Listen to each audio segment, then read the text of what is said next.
ఆపదామపహర్తారం దాతారం సర్వసంపదాం లోకాభిరామం శ్రీరామం భూయో భూయో నమామ్యహం. కులశేఖరాల వారి యొక్క ముకుందమాల మనం ముచ్చడించుకుంటూ ఉన్నాం.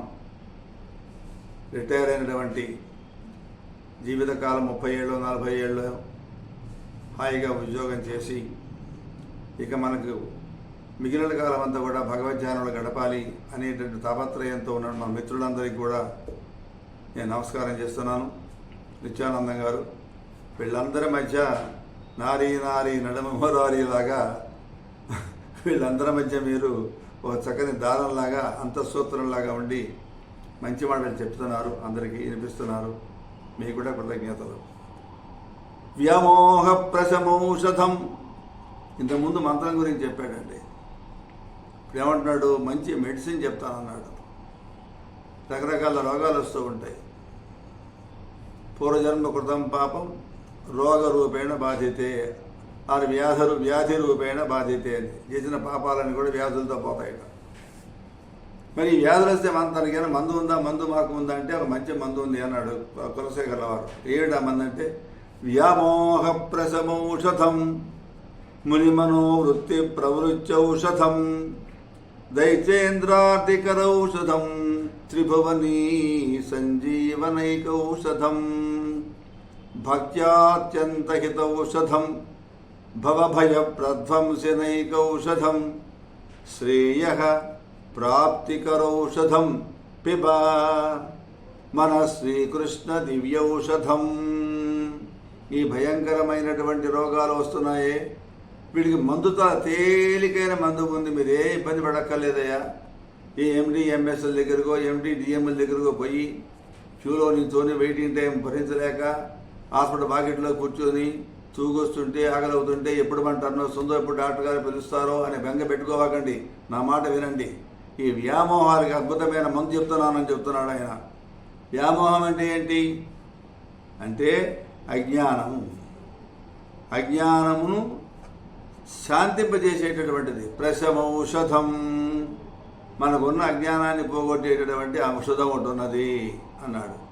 ఏమిటా వంటి ముని మనోవృత్తి ప్రవృత్యౌషధం అంటే మునులంతా కూడా ఉపాసించారు. ముని మనోవృత్తి ప్రవృత్తికి అయినటువంటి ఔషధం ఇది. అంటే మహర్షులంతా కూడా దీన్ని ఉపాసన చేసి వాళ్ళు ఈ రోగాల భయం లేకుండా నిశ్చింతగా ఉండగలిగారు అంటే ఇదిగో ఈ ఔషధాన్ని వాళ్ళు సేవించారు. దైత్యేంద్రార్తికర ఔషధం. మహారాక్షసులు ఉన్నారే, ఈ రాక్షసుల వల్ల వచ్చేటటువంటి బాధని పోగొట్టే మంత్రం ఒక ఔషధం నా దగ్గర ఉన్నది అన్నాడు. త్రిభువనీ సంజీవనైకౌషధం. 3 లోకాల్లో ఉన్నటువంటి సమస్తమైనటువంటి ఆర్తికల వాళ్ళందరూ కూడా బతికించేటటువంటిది సంజీవనైకౌషధం. వాళ్ళ బాధలని కూడా తీసివేసి సుఖంగా జీవింపజేసేటటువంటి ఔషధం ఇది. ఔషధం మా దగ్గర ఉన్నది. భక్త్యాత్యంత హితౌషధం. నిజమైనటువంటి భక్తులకు అత్యంత హితమైనటువంటి ఔషధం నా దగ్గర ఉన్నది. భవభయ ప్రధ్వంసనైకౌషధం. సంసారం అనేటటువంటి భయాన్ని పోగొట్టే మహా గొప్ప ఔషధం నా దగ్గర ఉన్నదండి. శ్రేయః ప్రాప్తి. మీకు వచ్చినటువంటి కష్టాన్ని పోగొట్టి మీకు శ్రేయస్సుని కలిగిస్తుంది. 2 రకాలు ఉంటాయండి, శ్రేయస్సు ప్రేయస్సు అని. ప్రేయస్సు అంటే ఈ లోకానికి మాత్రమే సంబంధించింది. శ్రేయస్సు అంటే ఈ లోకంలో బాగుండాలి, ఈ జన్మ అయిపోయిన తర్వాత మళ్ళా మరో జన్మ వస్తుంది కదా, ఈ లోకంలో ఆ లోకంలో ఉభయ లోకాల్లో కూడా మనం మేలు కలిగించేదని శ్రేయస్సు అంటారు. నేను శ్రేయఃప్రాప్తి, మీకు క్షేమం కలిగించేటటువంటి ఔషధాన్ని చెప్తున్నాను, నా మాట వినండి. దివ్యౌషధం, దాని పేరు దివ్యౌషధం, డివైన్ మెడిసిన్. శ్రీకృష్ణ దివ్యౌషధం అని చెప్తున్నాడు. అంటే శ్రీకృష్ణుడు అనేటటువంటి దివ్యమైన ఔషధాన్ని నేను ఇస్తున్నాను. ఓ మనసా, హే మనహ, ఓ మనసా పిబ, ఆ ఔషధాన్ని తాగవే, ఔషధాన్ని సేవించవే. అజ్ఞానం అనేటటువంటి వ్యాధిని తొలగించి శాంతిని కలిగించేటటువంటిది, మహర్షుడి యొక్క మనోవృత్తులు చక్కగా నడిపించినటువంటిది, రాక్షసుల వల్ల వచ్చేటటువంటి బాధలని రాక్షసులు అంటే లోపల ఉండేవాళ్ళు బయట ఉండేవాళ్ళు రెండు రకాలు. ఇంత అర్షడ్ వర్గం అనుకున్నాం, వాళ్ళు రాక్షసుల ఇంద్రియాలన్నీ కూడా. వాళ్ళ వల్ల వచ్చే బాధలు పోగొట్టేటటువంటిది, 3 లోకాల వాళ్ళని కూడా సంజీవనలాగా బతికించేటటువంటిది, భక్తులకు చాలా హితకరమైనటువంటిది, సంసారం వల్ల వచ్చే భయాన్ని కాస్త పోగొట్టేటటువంటిది, మీకు శ్రేయస్సును కలిగించేటటువంటి మోక్ష పర్యంతం భక్తుడికి అవసరమైన వాటన్నింటినీ కూడా కలిగించేటటువంటిది ఒక మందు ఉన్నది. ఆ మందు పేరు శ్రీకృష్ణనామం. శ్రీకృష్ణనామం అనే ఔషధం ఉన్నది. ఇది సేవించిన వాళ్ళకి, ఇది గురువులైనటువంటి వాళ్ళకి సమస్త శుభాలు కలుగుతాయి, కష్టాలన్నీ పోతాయి. నా మాట వినండి పిబా, ఆ కృష్ణ రసాయనాన్ని తాగండి అని చెప్తున్నాడు. అని చెబుతూ ఇంకో అద్భుతమైన మాట చెప్తున్నాడండి. పొద్దు సమాన ఊరిని యజ్ఞాలు యాగాలు, ఆదివారం ఆ దేవుడికి, సోమవారం ఈ దేవుడికి, మంగళవారం ఆ దేవుడి ఉపవాసం, బుధవారం ఈ బాబా గారికి ఉపవాసం, గురువారం ఆ బాబా గారికి ఉపవాసం, ఈ జీవితం అంతా అక్కడ ఉపవాసాలతోటి ఏమిటి ఈ కృత్య చాంద్రాయణాది వ్రతాలతోటి జీవితం అంతా కూడా మీరు ఇబ్బంది పడిపోతున్నారు. అవసరం లేదు, చిన్న మాట చెప్తాను అని చెప్తూ చాలా అద్భుతమైనటువంటి సొల్యూషన్ చెప్పాడు కులశేఖరాలు వారు. ఆమ్నాయాభ్యసనాన్యరణ్యరుదితం వేదవ్రతాన్యన్వహం మేధచ్ఛేద ఫలాని పూర్తవిధయ సర్వే హృతం భస్మని తీర్థానామవగాహన గజస్నానం వినాయత్పద ద్వంద్వాంభోరుగ శంసని విజయతే దేవస్స నారాయణ. చాలా గొప్ప శ్లోకం అండి ఇది. ఎంతదండి అంటే యత్సత్యం ఎవరి పాద పద్మములు యొక్క స్మరణ వలన తంత పాదాంభోరుగ సంస్కృతి, ఎవరి పాదాల నిరంతరం కూడా మనం స్మరిస్తూ ధ్యానం చేస్తూ ఉంటే ఎలా ఉంటుందో అటువంటివి అలాంటి స్మృతిని మనం చేసేసామనుకోండి, అంటే అందరికంటే గొప్పవాడు సర్వోన్నతుడైనటువంటి స్వయం ప్రకాశం కలిగినటువంటి సర్వాంతర్యమైనటువంటి పరాత్పరుడైనటువంటి శ్రీమన్నారాయణ యొక్క దివ్యమైనటువంటి చరణ స్మరణం విడిచిపెట్టి, ఆ ఒక్కడి విడిచిపెట్టి నేను వేదాధ్యయనం చేశాను అంటే ఇవన్నీ వృధా అని చెప్పాడు. అంతా వైల్డ్ క్రై అరణ్యరోదనం అన్నాడు. భగవంతుని పాద సంబంధం లేకుండా ఉండేటటువంటి ఏ వేదమైనా, ఏ అధ్యయనమైనా, ఏ వ్రతమైనా, ఏ దీక్ష అయినా, ఏ కంకణ ధారణమైనా ఇవన్నీ వేస్ట్ అని చెప్పాడండి. అంటే అరణ్యరోదనం. సమాజంలో ఎవడో రోధిస్తూ ఉంటే నలుగురు వచ్చి అయ్యో కష్టంలో ఉన్న మహానుభావ నీకేం కష్టం వచ్చిందయ్యా అని సానుభూతి తెలుస్తారు.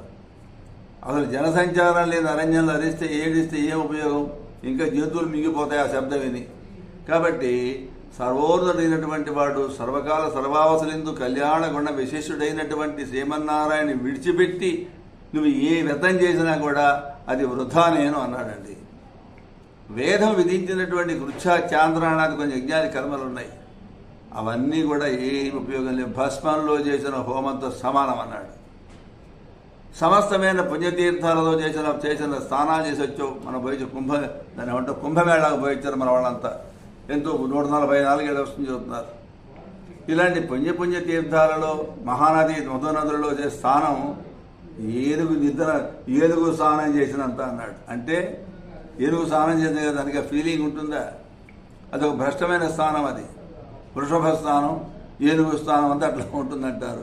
కాబట్టి ఇవేవి కూడా ఉపయోగపడేవి కానే కావు. కాబట్టి ఎలాంటి సత్కర్మల్ని ఆచరించాలో అవన్నీ కూడా భగవత్ స్మరణంతో శ్రీమన్నారాయణిక దివ్య పాదారవింద సంబంధము లేనటువంటి ఏ వ్రతమైనా, ఏ చాంద్రాయణ వ్రతమైనా, ఏ దీక్ష అయినా కూడా ఇవన్నీ బూడిదలో పోసిన పన్నీరో, లేదంటే పుణ్యతీర్థాల్లో మునిగి వచ్చినటువంటి వాడు మళ్ళీ ఏనుగు పుణ్యం చేశా కదా అంటే ఏనుగు స్థానం అవుతుంది, గజస్థానం అంటాం, సమానం అవుతుంది. కాబట్టి భగవత్ స్మరణంతో భగవత్ పాదామయ స్మరణతో చేసేటటువంటిదే ఉన్నతమైనది. ఆ పని చెయ్యండి అయ్యా, నారాయణ విడిచిపెట్టి ఏ పని చేసినా వృధా అని చెప్తున్నాడు అని శ్రీమన్నామ ప్రోచ్య నారాయణాఖ్యం కేన ప్రాప్తుం వాంఛితం పాపినోపి హానః పూర్వం వా ప్రవృత్వాన తస్మిన్ తేన ప్రాప్తం గర్భవాసాది దుఃఖం. శ్రీమన్నారాయణుడు అనేటటువంటి దివ్యమైనటువంటి భవ్యమైనటువంటి రమ్యమైనటువంటి నామాన్ని చెప్పి పాపాత్ములైనప్పటికీ కూడా ఎవడు ఏ కోరికను కూడా పొందలేదు అంటే, అయ్యో శ్రీమన్నారాయణ యొక్క నామాన్ని స్మరించినటువంటి పాపాత్ములు కూడా వాళ్ళ సర్వ కోరికలను కూడా సర్వాభీష్టాలను నెరవేర్చుకున్నారు.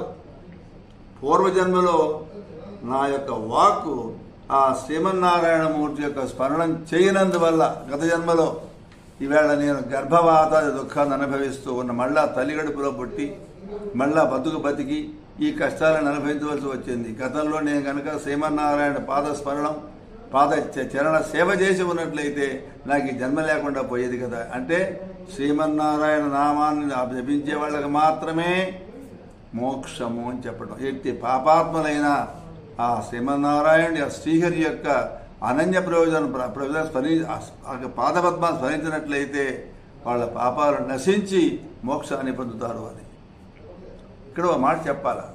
భగవద్గీతలో కృష్ణ పరమాత్మ 9వ అధ్యాయంలో 30వ శ్లోకంలో వస్తున్న ఒక మాట చెప్తాడు. అపిచేత్ దురాచారో భజతే మామనన్యభాగ్ సాధురేవ మంతవ్యం తప్య అని చెప్తుంటాడు. అంటే అయ్యా, ఎవడైనా ఎంత దురాచారం కలవాడైనప్పటికీ కూడా నన్ను ఆశ్రయిస్తే వాడు సాధువే. గతంలో ఇన్ని పాపాలు చేశానండి, దోషాలు చేశానంటే దోషాలు చేయనివాడెవడు? అనేక దోషాలు తెలిసి కానీ తెలియక కానీ చేస్తుంటాం. కానీ ఒక్కసారి భగవంతుని ఆశ్రయించి ఆ కృష్ణస్మరణమో రామస్మరణమో నారాయణ స్మరణమో చేసి ఆ పాదాలు ఎంత తల మోడించితే వాడు సాధువే, ఈ దోషాలన్నీ పరిణలో చేసుకొని అని చెప్తున్నాడు. మజ్జన్మన ఫలమిదం మధుకైటభారే మత్ప్రార్థనీయ మదనుగ్రహయేషయేవ త్వద్భృత్య భృత్య పరిచారిక భృత్య భృత్య భృత్యస్య భృత్య ఇది మాం స్మరలోకనాథ.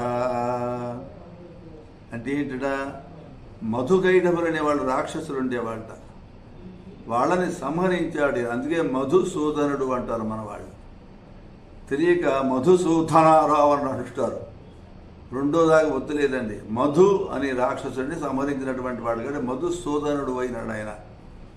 అలాంటి మధుకైటభులు అనేటటువంటి వాళ్ళని సంహరించిన స్వామి, నా జన్మకు ఫలం నేను ప్రార్థించేటటువంటిది. నన్ను నీవు అనుగ్రహించవలసింది ఏమిటి అంటే ఒక మాట చెప్తా విను అని కులశేఖరాల వాళ్ళు కృష్ణ పరమాత్మ విన్నవించుకుంటున్నారు. ఒక్క మాట చెప్తా విన్న మాట. ఓ లోకనాథ, నీ దగ్గర చాలామంది పనిచేస్తుంటారు. Grade 1 officers, grade 2 officers, grade 3 officers, అన్ని ఉద్యోగాలు ఉంటాయి కదా, గ్రేడ్లు ఉంటాయి, హైరార్కీ ఉంటుంది కదండి.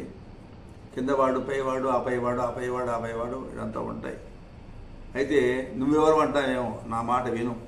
ఓ లోకనాథ, నీ సేవకుల్లో, నీ సేవ చేసేటటువంటి వాళ్ళు, నీ సబార్డినేట్స్లో నన్ను చిట్ట చివరి సేవకుడిగా భావించమన్నాడు. త్వద్భృత్య, వాడి కింద భృత్యుడు, త్వద్భృత్య భృత్య పరిచారిక భృత్య భృత్య భృత్యస్య భృత్య ఇతి.